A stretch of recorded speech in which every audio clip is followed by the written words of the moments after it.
The 3rd of May, 1791. A day like any other, except it wasn't a day like any other in Poland, because here, in the building behind me, the Royal Castle in Poland, the great Sejm of the Polish-Lithuanian Commonwealth did something incredible. It adopted a new constitution. The agitation for the constitution, the desire for the constitution, had begun with the election of the new king, Stanislaw Augustus, at the Convocation Sejm of 1764. How this became necessary, how it was passed, and what it meant for Poland, we'll be finding out in this programme. I'm Nicholas Richardson, and this is Poland Daily History.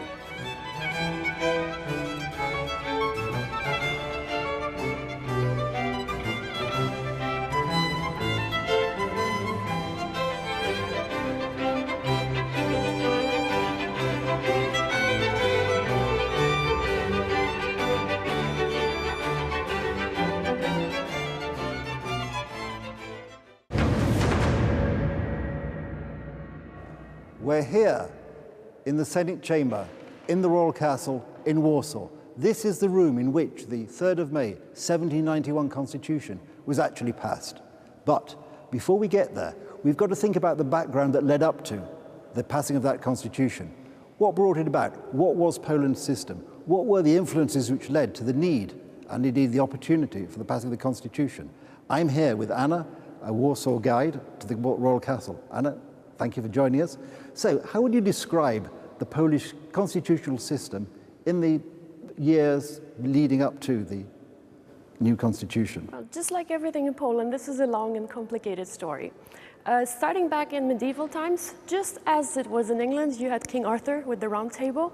We also started out having a council that was supporting the king. But with time, the council was asking for more and more privileges, which the king had to sign off, giving more power to his aristocrats rather than keeping it for himself. And these, of course, were the famous golden liberties, which sort of allowed the aristocracy or the nobles sort of untrammeled power, more or less. Exactly, and at the end we had a situation where the king was trying to pass a law. He was like, can I say something? But nobody was really listening. It was the parliament that had the biggest power. And the king, after signing a contract which was called Nihil Novi in 1505, he was not allowed to take any actions by himself. Everything that he wanted to pass had to be passed first by the Senate and the same, the Polish parliament. And because it is worth pointing out that the parliament was, of course, entirely made up of nobles. Exactly. Which was not uncommon in that part of the world. And then I think I'm right in to say that each new king from about 1573 had to sign up to the 18 articles of the Henrician Articles, which were a sort of permanent pact between each king and the nobles for the whole of his reign. Yeah, the articles were named after the first king that was elected in Poland.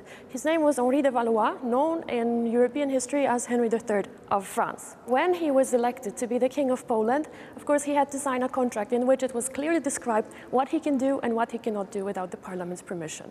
Right, but there were two parts. There were the Henrician Articles, which was sort of the fixed bit. Yes, then, as I understand it, the Pacta Conventa, yes, which was a sort of, if you like, in modern terms, you might say it was a sort of his election manifesto, which essentially were the specific things which he in his own personal capacity had agreed to, as opposed to those things which bound him because he happened to be the king of Poland at the time. There were lots of things that you could see that he had to promise within the contract. Yes, for example, he had to educate 100 nobles at his own expense. He had to provide the government with money coming from his own pocket, about 450,000 gold pieces that he had to give from his own treasury.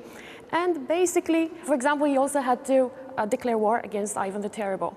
There was also mention of him marrying the Polish queen, who was supposed to make him king, but she was 30 years older than he was. So finally they managed to, let's say, remove this article from the contract, and he never got to marry the queen. But because I think over time, it's fair to say that this system, which gave the nobles so much power, led eventually to the state apparatus being unable to function. And one always believes, of course, that this was largely because many of the aristocrats, the nobles, were under the pay of the Russians or the Austrians or whoever their neighbors were. But I think that's rather unfair. I think if we look at the map behind us, we can see that Poland, the Commonwealth of Poland in those days, was a huge and diverse country. I mean, probably, 40% of the people were Polish? Yes, exactly. If you look at Poland today, you will discover that we are largely boring. We're all Polish, we're all Slavs, speaking the same language, and also following the Catholic faith. This was not true. In the times of the Polish-Lithuanian Commonwealth, about 40% of the people living here were Polish, and people were living so far away from each other that it was really hard for them to have something in common. They had different neighbors that they had to fight with, they had different problems, and they did not really form one, let's say, unified state. Everybody had their own needs, everybody had their own, let's say, ambitions. So it was really hard to create something that would lead to a unified decision. Yes, I think it's fair to say, if, look at the map, if I'm nearer to Istanbul than I am to Warsaw, if indeed I'm nearer to Stockholm than I am to Warsaw or Krakow, then it's probably pretty unrealistic that I can sit there on my estate expecting the king to come and help. So I'm naturally going to have to defend myself, make some form of alliances, some form of living with my immediate neighbours, which, when you look at it from a global view, you think, yes, the country was chaotic, but in actual fact, the size and diversity of the people would mean that essentially it was very hard to have a unified centre with so many different influences. Do you think that's a fair conclusion? Everybody wanted to survive, only surviving in the area that is closer to the Black Sea, where the Cossacks were very strong and they're fighting against the Poles. That was a whole different story, when you had to have problems with the, let's say, German Protestant community. So wherever you lived, you were so far away from the king that you had to deal with certain aspects on your own. Polish army constituted of about 12,000 soldiers. This is not enough to protect such a huge country. Therefore, many of the rich magnates, they had their own armies that they used, sometimes to fight each other, but predominantly to protect their own territory. The Polish Commonwealth Army was exceedingly small, wasn't it? Yes. 16,000? When, just to put that in context, the Prussia and Austria had 200,000 each. Russia, I think, at that time had 300,000 men. So obviously, Poland, in terms of the central authority, was in a pretty weak position when it came to defending it militarily. But I think the one aspect of the Polish constitutional arrangement, which I think most people who study history, or who have even a passing interest in history, will remember from their school days, of course, is the famous liberum veto, yes, which essentially allows a chap in the Sejm to sort of shout out at the appropriate moment, "Sisto activitatem, die pozwalam," I don't agree, which brought not only that session to a halt, but in fact nullified all the legislation which had taken place up to that point. I mean, that's a pretty chaotic system. Exactly. This was some form of democracy which referred to the noblemen that constituted 10% of the society. Around that time, if you look at the number of aristocrats in England, that would be like 2-3% of the society. So this was a huge group. I think the aristocrats in England, actually, if you mean the members, essentially, of the House of Lords and their immediate families, was actually a very small percentage. So this was a whole different society, also organized in different levels. But when they were at the parliament, they were all equal, to this extent that whether you are a very important magnate or you are just somebody who has just a tiny piece of land, you had the right to shout liberum veto. I'm stopping this. Yes, based on the assumption. I mean, it's a funny sort of way. I suppose you could look at it as being an attempt to restrict royal power.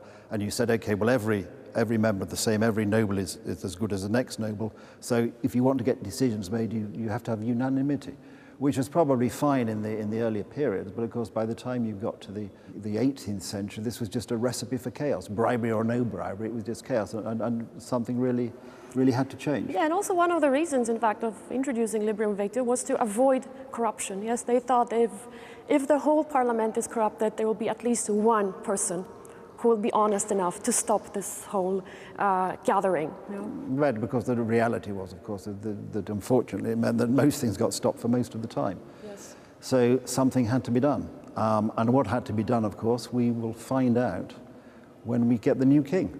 So we will find out shortly, we will discuss shortly the election of the King of Poland, who was going to bring in the new constitution, and find out why he brought in the new constitution and what actually allowed him to do it.